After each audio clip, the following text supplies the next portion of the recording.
انسان کے ہوش سکرات میں ختم ہو جاتے، جب وہ فرشتوں کا سامنا کرتا ہے تو اس کی آنکھیں چکا چوند ہو جاتی ہیں فرشتوں کے انوار کو دیکھ کر کے، اور اس سے کچھ پوچھا جاتا ہے تو وہ بات نہیں کر پاتا، وہ بتا نہیں پاتا کہ اس کے ساتھ کیا ہو رہا ہے۔ تو حقیقت یہ کہ جب موت آتی ہے، موت کے بعد غیب کے پردے واہ ہو جاتے ہیں، سارے حجابات اللہ تعالیٰ کھول دیتا ہے، اور انسان ہوش میں آتا ہے اور کہتا ہے میں کہاں ہوں اور میں کہاں تھا ابھی تک۔ تو یہ جو معارف ہیں حقیقت میں، یہ قرآن کو سمجھے بغیر حاصل نہیں ہو سکتے۔ لہذا یہ جو دروس ابھی رکھے گئے ہیں، یہ صرف تھوڑی سی حلاوت اور چاشنی کے لیے رکھے گئے ہیں، کہ ہمارے اندر ایک شوق پیدا ہو، ہم اللہ تعالی کی اس عظیم کتاب کے جو عظیم نکات ہیں، جو عظیم باریکیاں ہیں، ہم ان کے متلاشی اور دیوانے ہو جائیں۔ اور آپ کو میں پہلے بتا چکا ہوں، مجھے لگتا ہے شروع والے درس میں، کہ قرآن مجید تمام آسمانی کتابوں کا خلاصہ ہے، اور شیخ الاسلام ابن تیمیہ رحمہ اللہ تعالی نے یہ بات لکھی ہے کہ اللہ تعالی نے آسمان سے 104 کتابیں نازل کی ہیں، ان تمام 104 کتابوں کا خلاصہ تورات، انجیل، زبور اور صحف ابراہیم میں ہے۔ اور ان تمام کتابوں کے علوم کے خزانے قرآن مجید میں اللہ تعالیٰ نے رکھ دیے، جمع کر دیے ہیں۔ تو جب ہم قرآن پڑھیں تو ہم جان لیں کہ ہم اتنی عظیم کتابوں کو پڑھ رہے ہیں، صرف قرآن مجید ہم نہیں پڑھ رہے، ہم تمام آسمانی کتاب کے علوم کو حاصل کر رہے ہیں، تب جا کر ہمارے اندر ایک اشتیاق پیدا ہوگا انشاءاللہ۔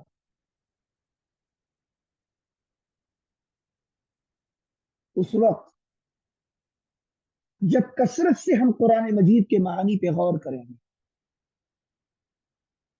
پھر جو صورتحال ہوتی ہے اکابر اولیاء کی، گویا وہ جنت اور جہنم کو اپنی آنکھوں سے دیکھ رہے ہیں۔ قرآن مجید کی وہ تاثیر ہے۔ تو اس طرح ہمیں قرآن مجید کو پڑھنا ہے، اس طرح ہمیں اس کو سمجھنا ہے، اور کوشش کرنی ہے کہ ہم جب بھی قرآن مجید کی کوئی بھی آیت پڑھیں، اس کا کوئی بھی درس سنیں، یا کسی بھی آیت کی ہم تفسیر پڑھیں، تو ہمارے ایمان میں جلا ہو، تازگی پیدا ہو، اور ہم ہر وقت آخرت کی فکر کریں۔ دنیا تو جو مقدر میں لکھی ہے وہ آپ کے اور ہمارے مل کے رہے گی انشاءاللہ بالیقین، لیکن کسی کو دنیا نہیں ملی کوئی بات نہیں، مگر جس کی آخرت کا خسارہ ہو گیا وہ ہمیشہ ہمیش کے گھاٹے میں رہے گا۔ ہمیں اس گھاٹے سے اللہ کی پناہ مانگنی چاہیے۔ اسی لیے یہ قرآن مجید اللہ تعالیٰ نے نازل کیا ہے، اور اسی مقصد تک پہنچنے کے لیے یہ دروس رکھے گئے ہیں۔ تو بتایا کہ سورہ بقرہ میں اللہ تعالیٰ نے یہود کی بغاوتوں کا ذکر کیا، ان کی نافرمانیوں اور ناشکریوں کی بہت سی مثالیں اور واقعات بیان کیے، اور پھر سورہ آل عمران کے اندر نصرانیوں کے باطل عقیدے بیان کر کے ان کی تردید کی۔ کیوں؟ تاکہ ایمان والوں کو بتایا جائے کہ اے مسلمانوں، یہ جو اہل کتاب اپنے آپ کو اہل کتاب کہتے ہیں، یہ کہتے ہیں کہ ہم آسمانی علوم کے علمبردار ہیں، تم جان لو کہ یہ راہ حق سے بھٹکے ہوئے ہیں، ان پہ رب کا غضب نازل ہوا ہے، اور تا قیامت، اور صرف تا قیامت نہیں بلکہ الل ابد نازل ہوتا رہے گا رب کا غضب، اور یہ ہمیشہ کی جہنموں میں، جہنم میں ہمیشہ کے لیے داخل ہوں گے، یہ اللہ نے بتایا۔ اور اس کے بعد دونوں صورتوں میں بتا دیا، یعنی سورہ بقرہ میں اور آل عمران کے اندر، کہ مسلمانوں تمہیں یہود و نصارہ کا تشبہ نہیں اختیار کرنا ہے، ان کی مشابہت سے، ان کے طور طریقوں سے، ان کی زندگی اور ان کی راہوں سے تم دور رہو۔ تمہیں جو راستہ ہم نے دکھایا ہے وہ پرانے انبیاء کرام علیہ الصلوۃ والسلام کا راستہ ہے، وہ اللہ کا راستہ ہے، اور اسی راستے پر ہمارے عظیم الشان پیغمبر محمد صلی اللہ علیہ وسلم گامزن ہے۔ یہ بات اللہ رب العالمین نے بیان کی، اور اس کے بعد کہا جسے میری خوشی چاہیے اور جسے میری رحمت چاہیے، جو میرے کرم کا متلاشی ہے، اسے چاہیے کہ وہ میرے عظیم اور محبوب پیغمبر کو اپنا اسوہ اور نمونہ بنا لے، ان کی سیرت طیبہ کو اپنا لے، ان کے احکام اور شریعت کے مطابق اپنی زندگی کو ڈھال لے، تو میں اس کو ایسی جنتوں میں داخل کروں گا کہ تجری من تحتی الانہار، جن کے نیچے سے ہمیشہ کے لیے نہریں بہتی ہوں گی، اور وہ ہمیشہ کی نعمتوں میں اور مزے میں ہوں گے، کبھی بھی انہیں کوئی غم اور خوف لاحق نہیں ہوگا۔ یہ باتیں یہاں تک بیان کی گئی تیسرے پارے کے اواخر تک، اور بتا دیا گیا کہ دنیا والوں، تم نجات چاہتے ہو تو دین اسلام کی پیروی کرو، کافروں کے نقشے پر مت چلو، اور کافروں کا ٹھکانہ اور انجام ہمیشہ کی جہنم ہے، اور وہ اتنے درد و کرب میں ہوں گے جہنم میں، اور ایسے چیخیں گے اور چلائیں گے کہ اگر انہیں زمین بھر کر سونا دے دیا جائے، مالک بنا دیا جائے، اور پھر وہ رب سے کہیں کہ پروردگار یہ پوری زمین بھر کے مجھ سے سونا لے لے، تو کسی بھی کافر سے اس کی بات قبول نہیں کی جائے گی، اور نہ اسے جہنم سے نکالا جائے گا۔ یہ وعیدیں سنائی گئی ہیں تیسرے پارے کے اخیر تک، اور پھر ایمان والوں سے کہا گیا ہے کہ اے ایمان والو، صرف دعویٰ کرنے سے تم مسلمان ہونا چاہتے ہو، صرف دعویٰ کرنے سے تم مسلمان نہیں ہو پاؤ گے، کلمہ تو تم پڑھ لو گے، لیکن جب تک وہ کلمہ تمہاری زندگی پر اثر انداز نہیں ہوگا، تم اس کے ظاہری اور باطنی تقاضوں کو پورا نہیں کرو گے، تم یا تو حقیقی مسلمان نہیں بنو گے، اور یا تو کامل مومن نہیں بنو گے۔ دو باتیں بتائیں، حقیقی مسلمان نہیں ہوگے تو منافقین جیسے تھے اس طرح بن جاؤ گے، اور مومنین کاملین بننا چاہتے ہو تو فرمایا نیکیوں میں سبقت کرو، معاصی اور جرائم سے دور رہو، کیونکہ یہی وہ جرائم تھے جنہوں نے یہودیوں کو یہودی بنا دیا، نصرانیوں کو نصرانی بنا دیا، اور پھر کہا اللہ تعالیٰ نے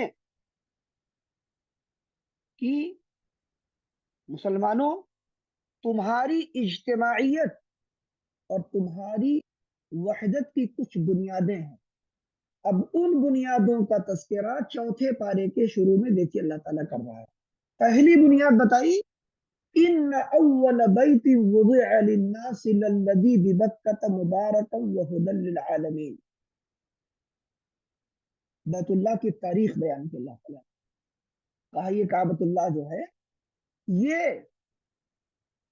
روئے زمین پر پہلا گھر ہے جو رب کی عبادت کے لیے بنایا گیا جس کی تعمیر ہوئی تاکہ وہاں اللہ کے بندے عبادت کریں، اس گھر کا طواف کریں، اور اس گھر پر اور اس کے اطراف رب کے انوار کا نزول ہوتا ہے۔ اور یہاں سے پیغام دیا گیا کہ مسلمانوں، تمہارا قبلہ ایک ہے، تمہارا رب ایک ہے، تمہاری شریعت ایک ہے، تمہاری کتاب جس کی تمہیں پیروی کرنی ہے قرآن مجید وہ ایک ہے، اور جس رسول کی اطاعت کرنی ہے، اتباع کرنی ہے، وہ ایک ہے۔ لہذا مسلمانوں، تم بھی ایک بن کے رہو، آپس میں متحد رہو، اور اطیع اللہ و اطیع الرسول کرو۔ یہود و نصارہ کی اطاعت مت کرنا، اگر تم ان کی اطاعت کرو گے تو وہ تمہیں بھی گمراہ کر دیں گے جیسے وہ خود گمراہ ہیں۔ یہودی چاہتے ہیں کہ وہ تو جہنم کی طرف جا ہی رہے، تمہیں بھی لے کے جائے۔ نصرانی چاہتے ہیں کہ وہ گمراہ ہے، تمہیں بھی گمراہ کر دیں، کیونکہ انہیں حسد ہے مسلمانوں سے کہ اللہ تعالیٰ نے مسلمانوں کی طرف اتنی عظیم کتاب اور ایسی عظیم شریعت کیوں نازل کی۔ ان کو حسد ہے اللہ کے پیغمبر نبی کریم صلی اللہ علیہ وسلم سے کہ وہ ان کے درمیان کیوں آئے، بنی اسرائیل میں کیوں نہیں آئے، یہود میں کیوں نہیں آئے، نصرانیوں میں کیوں نہیں آئے۔ اسی لیے تو بہت سے یہودی نصرانی ایمان نہیں لے آئے، اسی حسد کی بنا پر۔ اور یہ بات اللہ تعالیٰ نے سورہ بقرہ کے اندر پہلے پارے میں بیان کی۔ اس کے بعد یہاں سے اللہ تعالیٰ نے پھر فرضیت حج کا ذکر کیا کہ جس بیت اللہ کی تاریخ ان سے مختصراً بیان کی گئی ہے، اس کی طرف حج کرنا بھی فرض ہے۔ کس کے لیے؟ من استطاع الیہ سبیلا، جسے وہاں تک پہنچنے کی استطاعت ہے، زندگی میں ایک بار حج فرض ہے۔ اور پھر مومنوں کو بتا دیا گیا کہ تمہاری ایک شناخت ہے، تمہارا اپنا ایک وجود ہے، ایمان والوں کی ایک تہذیب ہے، تمہاری تہذیب کافروں کی تہذیب سے الگ ہونی چاہیے۔ تم کافروں کے طور طریقوں پہ نہیں چلو گے۔ اس کے لیے کیا کہا؟ فرمایا یا ایھا الذین آمنوا ان تطیعوا فریقا من الذین اوتوا الکتاب یردوکم بعد ایمانکم کافرین، کہ ایمان والو، اگر تم اہل کتاب میں سے ایک فریق کی اطاعت کر لو گے تو وہ تم کو مرتد بنا کر کے مانیں گے۔ وہ تو یہی چاہتے ہیں کہ تمہیں کافر بنا دے جیسے کہ وہ خود کافر ہے۔ اور اس کے بعد اللہ تعالیٰ نے بتایا کہ تمہیں کافروں کی شر پسندیوں سے، ان کی گمراہیوں سے اور ان کی شرارتوں سے بچنے کے لیے کیا کرنا ہے وہ ہم تم کو بتا دیتے ہیں۔ اس کا راستہ کیا ہے؟ وہ راستہ کیا ہے؟ وَكَيْفَ تَكْفُرُونَ وَأَنْتُمْ تُتْلَى عَلَيْكُمْ آيَاتُ اللَّهِ وَفِيكُمْ رَسُولُهُ، اور تم کیسے کفر کر سکتے ہو؟ یعنی تم کس دلیل سے کافر ہوتے ہو جبکہ تم پر اللہ کی آیتوں کی تلاوت کی جا رہی ہے اور تمہارے درمیان اللہ کے رسول موجود ہیں۔ یہاں کیا بتایا؟ یہاں بتایا کہ کافروں کے شر سے اگر بچنا ہے تو اللہ کی آیتوں کی پیروی کرو اور رسول کریم صلی اللہ علیہ وسلم کی پیروی کرو۔ آج گرچہ نبی اکرم علیہ الصلوۃ والسلام امت کے درمیان نہیں ہے، لیکن آپ کی تعلیمات، آپ کی احادیث مبارکہ، آپ کا اسوہ حسنہ، آپ کی سیرت طیبہ سب تو موجود ہے الحمدللہ، بالکل ویسے موجود ہے جیسے نبی اکرم علیہ الصلوۃ والسلام کے سامنے یہ چیزیں موجود تھی۔ پچھلے انبیاء کی سیرتیں، ان کی احادیث، ان کی تاریخ، ان کے حقائق مٹ چکے ہیں، لوگوں نے ان میں تحریف کر دی اور ضائع کر دیا۔ لیکن نبی اکرم علیہ الصلوۃ والسلام کا عظیم معجزہ ہے کہ آپ کی زندگی مبارک، آپ کی مبارک تعلیمات، آپ کے طور طریقے، زندگی کا ایک ایک عمل آپ کا پوری طرح محفوظ ہے۔ مجھے حیرت ہوتی ہے، میں کبھی کبھی پڑھتا ہوں کوئی حدیث تو مجھے لگتا ہے کہ بتایا صحابہ کرام رضی اللہ تعالی عنہ اس ایک چھوٹی سی کیفیت جس کو ہم بالکل معمولی سمجھ رہے ہیں، جو نبی اکرم علیہ الصلوۃ والسلام کی عملی زندگی میں سے صحابہ رضی اللہ تعالی عنہم کی نظریں ان پر بھی گڑی ہوتی تھی۔ صحیح بخاری کی ایک حدیث ہے کہ نبی کریم صلی اللہ علیہ وسلم اپنی زوجہ مطہرہ حفیظات بہن زینب بنت جحش ام المؤمنین رضی اللہ تعالی عنہا کے گھر میں سو رہے، نیند کی حالت میں نبی کریم صلی اللہ علیہ وسلم نے اپنا ہاتھ گھمایا، 2 3 مرتبہ ہاتھ آپ نے نیند میں ایسے ایسے کیا۔ جب نبی صلی اللہ علیہ وسلم کی آنکھ کھلی تو ام المؤمنین زینب رضی اللہ تعالی عنہ نے پوچھا، اللہ کے رسول آج آپ کو ہم نے دیکھا نیند میں آپ کچھ اپنے ہاتھوں سے کر رہے تھے، کوئی خاص بات تھی؟ کہا ہاں میں نے خواب دیکھا ہے، اپنی امت کے بارے میں نے خواب دیکھا اور بہت ہی دردناک خواب میں نے دیکھا کہ میری امت کے بہت سے لوگوں کو تباہ کر دیا جائے گا، ان پر عذاب نازل کیا جائے گا۔ تو زینب رضی اللہ تعالیٰ نے پوچھا انہ لکو وفین الصالحون، کیا ہمیں ہلاک کر دیا جائے گا جبکہ ہمارے بیچ میں نیکوکار بھی ہوں گے؟ آپ نے کہا نعم اذا کثر الخبث، ہاں نیکوکاروں کو بھی تباہ کیا جائے گا۔ کب؟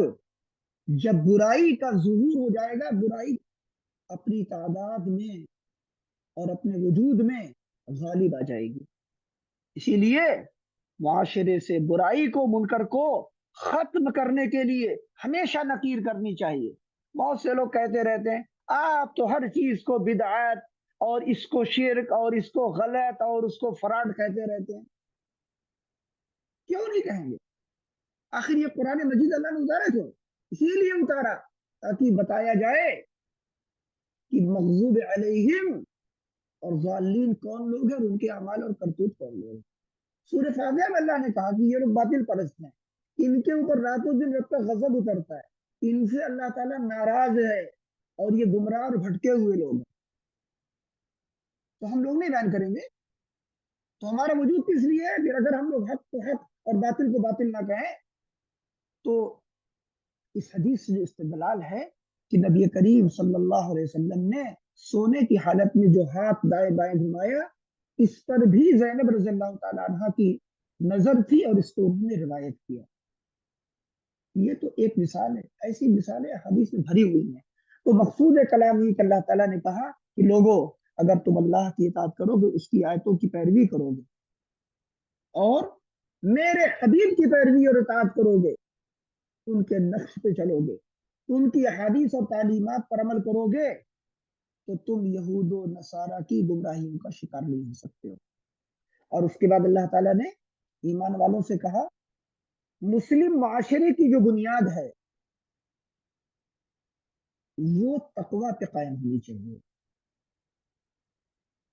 اللہ تعالی کا خوف، اس کی خشیت، اس کے احکام کی پیروی اگر یہ مسلمان کریں گے تو ان کی دنیا بھی کامیاب ہوگی اور آخرت بھی کامیاب ہوگی، اور اسی بنیاد پر ان کے درمیان اتحاد بھی قائم ہوگا۔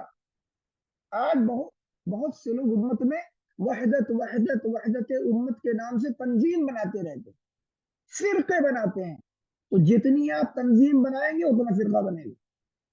تنظیم بنانے سے اتحاد نہیں ہوتا ہے، اختلاف کو برداشت کرنے اور حق بات کو قبول کرنے پر اتحاد ہوتا ہے، اور اتحاد کی بنیاد یہی بتا دی ابھی آپ کو سورہ اسی چوتھے پارے کے شروع میں کہ ایک قبلہ ہے تمہارا، ایک معبود ہے تمہارا، ایک عظیم پیغمبر کی اتباع اور اطاعت ہے تم پر، اور ایک عظیم کتاب ہے اور نبی صلی اللہ علیہ وسلم کی حدیث، یہ تم کر لو اتحاد ہو جائے گا۔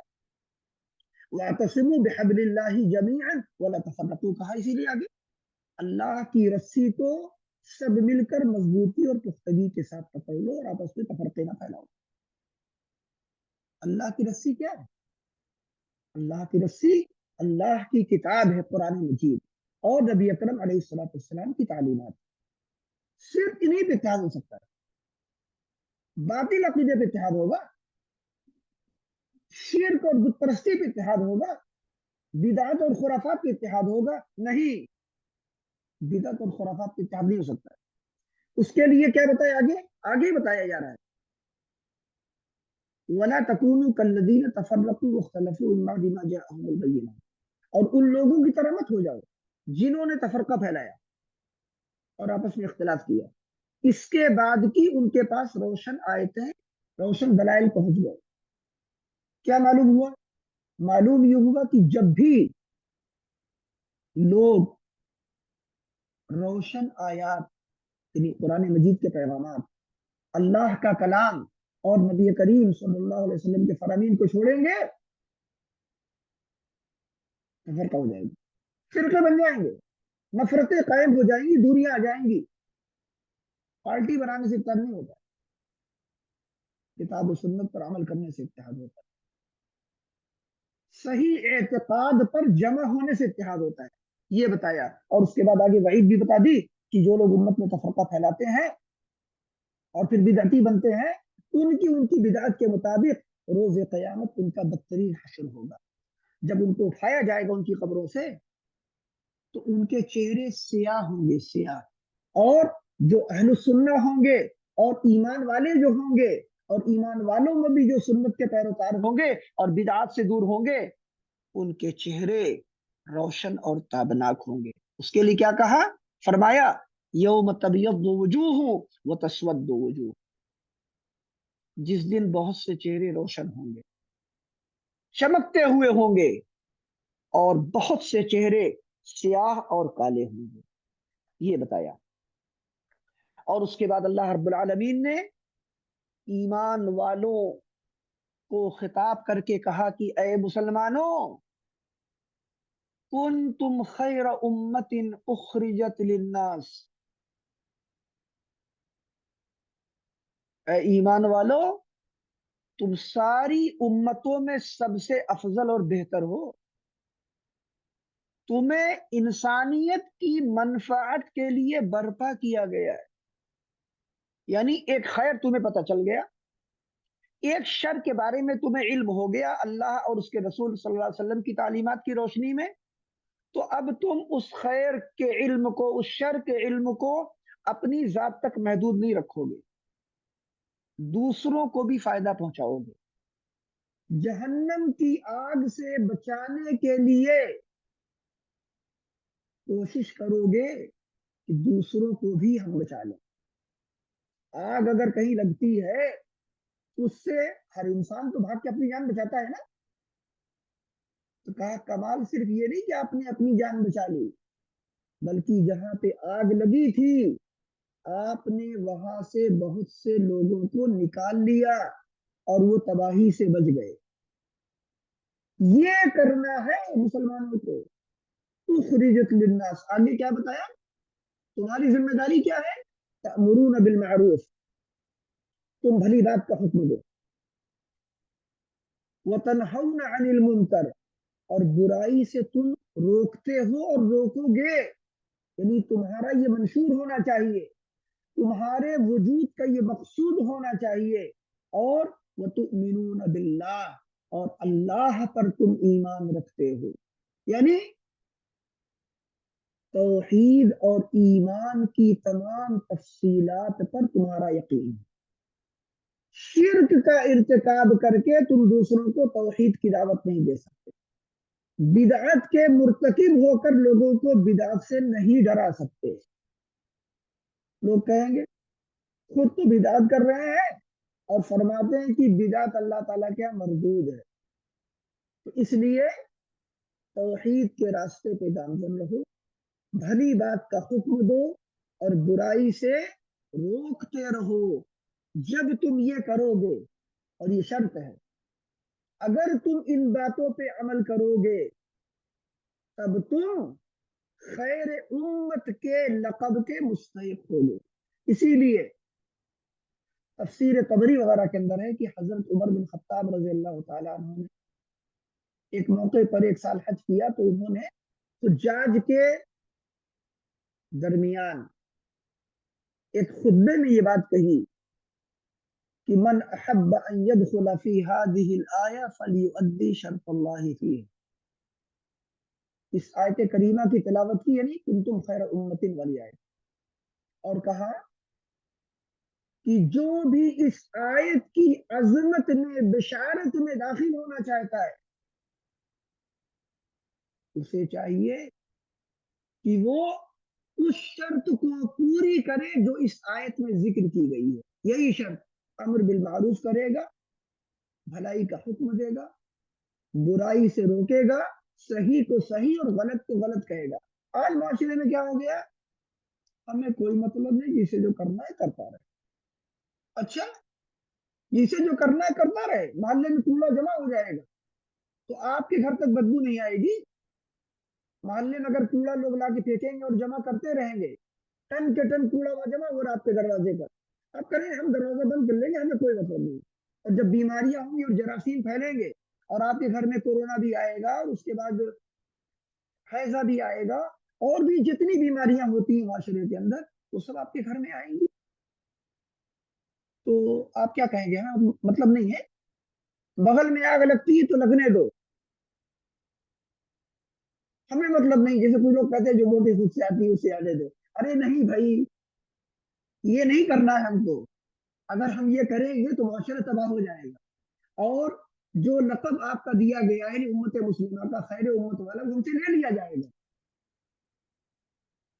مسلمانوں کی ذمہ داری ہے خیر کو پھیلانا اور شر کو ختم کرنا، خیر کی دعوت دینا اور برائی سے لوگوں کو روکنا، حق بات کو حق کہنا اور باطل کو باطل کہنا، سنت کو سنت اور بدعت کو بدعت. اسی اللہ تعالیٰ نے کیا کہا، یا ایھا الذین آمنوا ان تتقوا اللہ یجعل لکم فرقانا. اے ایمان والو، اگر تم اللہ کا تقوی اختیار کرو گے تو اللہ تمہارے لیے فرقان بنا دے گا. یہ فرقان کیا ہے؟ فرقان حق اور باطل میں امتیاز کرنے کا جو پیمانہ ہے نا، میزان ترازو، وہ انزل المیزان جو اللہ نے کہا ہے، اللہ تعالیٰ اس کی توفیق دے گا آپ کو کہ آپ حق بات کو پہچان لیں گے فوراً اور باطل کو پہچان لیں گے اور حق کو حق اور باطل کو باطل کہیں گے. قرآن مجید کو اللہ تعالیٰ نے اس کا نام رکھا ہے اور تورات کا بھی نام رکھا تھا الفرقان. اور قرآن میں کہا تبارک الذی نزل الفرقان علی عبدہ لیکون للعالمین نذیرا. بابرکت ہے وہ عظیم پروردگار جس نے کتاب فرقان اتاری ہے اپنے بندے کے اوپر تاکہ وہ سارے جہانوں کے لیے نذیر بن جائے، ڈرانے والی کتاب بن جائے. تو قرآن مجید فرقان حمید ہے، اور قرآن حق کو حق کہتا ہے اور باطل کو باطل کہتا، علی الاعلان کہتا ہے. اسی طرح معاشرے میں ہر مسلمان کو بننا اور کہنا چاہیے. آگے چلتے ہیں. آگے اللہ تعالیٰ نے کہا یا ایمان والو، جب تم حق کو حق کہو گے اور باطل کو باطل کہو گے تو تمہیں ٹکراؤ کا سامنا ہوگا. سب سے پہلے اہل کتاب ٹکرائیں گے، لیکن بتا دیا اہل کتاب سے ڈرنے کی ضرورت نہیں ہے. اہل کتاب پر یہود و نصارہ پر ذلت و رسوائی اللہ تعالیٰ نے مسلط کر دی ہے. تمہارے ساتھ تمہارا پروردگار ہے، تمہارے ساتھ اللہ کے فرشتے ہیں. اور اس کے بعد اسی لیے آگے چل کے اللہ تعالیٰ نے غزوہ بدر کا پورا نقشہ بیان کیا ہے. غزوہ بدر کا تھوڑا سا نقشہ جس میں اللہ تعالیٰ نے خلاصہ بتایا کہ جنگ بدر میں اللہ نے تمہاری مدد کی اور تمہیں غلبہ دیا کفار کے اوپر. کیوں؟